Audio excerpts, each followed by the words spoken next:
This year marked the 6th annual Paul and Babe Blowout Tournament. And if you were watching from the sidelines, you might have noticed some smaller teams than usual. In this format, we're playing 6 versus 6 versus 11 versus 11, so the fields are smaller, the goals are smaller, and there's only 5 field players and a goalie. And obviously with one soccer ball and 10 people chasing around versus 22, you get to touch the ball a whole lot more. Each team was guaranteed 3 games, and teams advanced to the championship round based on points. If you win, you get 6 points.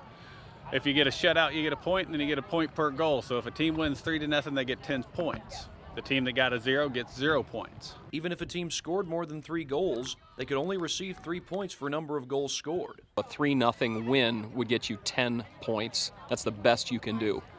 If you were to win 7-0, it would still be 10 points, so there's no advantage to running up the score. Most of the teams are comprised of players of the same age group. However, there are some exceptions. The age groups, we try to balance teams the best we can.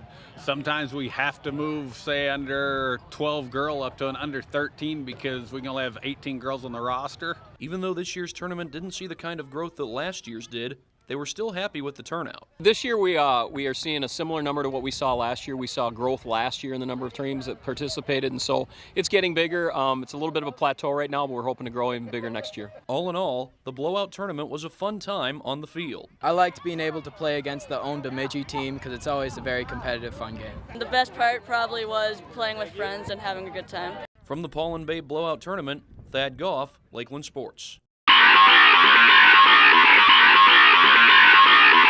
Well, the boys' soccer season has now begun, and it looks like Anoka has put the memory of last year's 0-4 start behind them.